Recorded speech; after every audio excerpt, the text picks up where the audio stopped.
الحمد لله رب العالمين والصلاة والسلام على سيد المرسلين وعلى آله وأصحابه أجمعين أما بعد أعوذ بالله من الشيطان الرجيم بسم الله الرحمن الرحيم وأقيموا الصلاة وآتوا الزكاة واركعوا مع الراكعين صدق الله العظيم. جناب صدر اور حاضرین مجلس، السلام علیکم ورحمۃ اللہ وبرکاتہ. آج کے اس میرے بیان میں میرا عنوان ہے زکوٰۃ کی فرضیت. مجھے امید ہے کہ آپ سب لوگ میری اس تقریر کو، اس چھوٹے سے بیان کو غور سے سنیں گے. محترم حضرات، زکوٰۃ اسلام میں ہر عاقل، بالغ، صاحب نصاب مسلمان بندے اور بندی پر فرض ہے. اگر کسی ایمان والے کے پاس 7.5 تولہ سونا ہو یا 52.5 تولہ چاندی ہو یا 52.5 تولہ کے قیمت کے برابر پیسہ ہو یا تجارت کا سامان ہو تو ایسے شخص پر زکوٰۃ فرض ہے. یعنی اپنا مال کا 40واں حصہ غریبوں، مسکینوں، محتاجوں کو دے دیا کرے، کیونکہ زکوٰۃ دینے سے کسی غریب، محتاج کی، مسکین کی ضرورت پوری ہوگی. وہی زکوٰۃ دینے والوں کو بھی دنیا اور آخرت میں دونوں جہاں میں بہت سارے فائدے بھی حاصل ہوں گے. دنیا کا فائدہ یہ ہوگا کہ زکوٰۃ کی مقدار کا مال نکالنے سے باقی مال ہلاک اور چوری نہیں ہوگا اور اس میں خود برکت ہوگی. اور آخرت کا فائدہ یہ ہوگا کہ زکوٰۃ ادا کرنے سے بڑے اجر و ثواب بنے گا، بڑے اجر و ثواب کا ذریعہ بنے گا. اور قیامت کے دن ایسے لوگوں پر نہ کوئی رنج ہوگا اور نہ وہ غمگین ہوگے. محترم حضرات، غریبوں، مسکینوں، محتاجوں کو زکوٰۃ دینے سے مال کم نہیں ہوتا، کیونکہ اللہ رب العزت خود قرآن پاک میں فرماتا ہے یمحق اللہ الربا ویربی الصدقات، یعنی اللہ تعالی سود کو گھٹاتا ہے. گھٹانے کا مطلب کم کر دیتا ہے.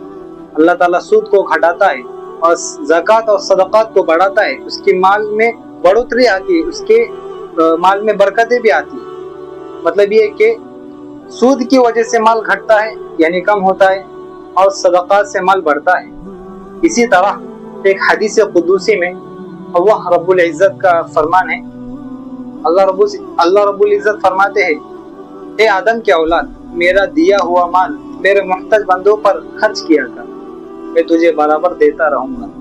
اسی لیے کسی مالدار آدمی کو، کسی جو ایک دم ہائی لیول کا آدمی ہے، کسی کے پاس بہت سارا مال ہے، پیسے، اس کو یہ ہرگز نہیں سوچنا چاہیے کہ میں زکوٰۃ دینے سے، صدقات دینے سے میرا مال کم ہو جائے گا، بلکہ اس کے مال بڑھتا ہی رہے گا.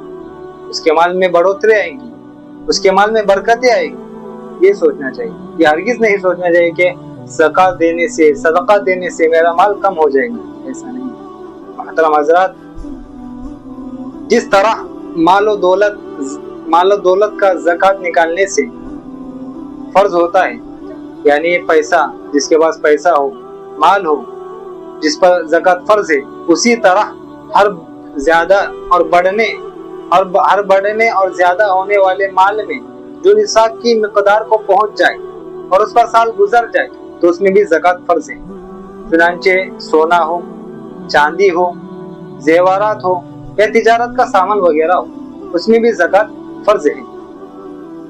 اسی طرح زمین سے نکلنے والی ہر پیداوار کم ہو یا زیادہ 10واں یا 20واں حصہ نکالنا فرض ہے، جس کو شریعت میں عشر کہا جاتا ہے.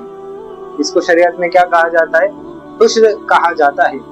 اسی لیے آج ہمارا یہ حال ہے، ہمارے پاس سب مال و دولت رہتے ہیں، لیکن پھر بھی ہم اس کو خرچ نہیں کرتے اور ایسی کم تر کرتے کہ پیسے دینے کو بھی ڈرتے. اتنا مال جمع کے کہاں رکھیں گے؟ میرے مسلمان بھائیوں، آج ہم لوگ پیسے کی اور دولت کی تو زکوٰۃ دے دیتے، لیکن کیا بولتے ہیں، ہر کھیت کی پیداوار کا عشر کا نکالنا ہمارا یہ حال ہے کہ اس کا ہم بالکل بھی خیال نہیں کرتے، کیونکہ ایسا نہیں ہے. زکوٰۃ کی طرح ہر پیداوار کا عشر بھی زکوٰۃ ہی ہے. اس لیے اللہ تعالیٰ نے جن لوگوں کو زمین اور کھیت کی دولت سے نوازا ہے، ان کو چاہیے کہ زکوٰۃ کا عشر نکالیں، ضرور نکالیں.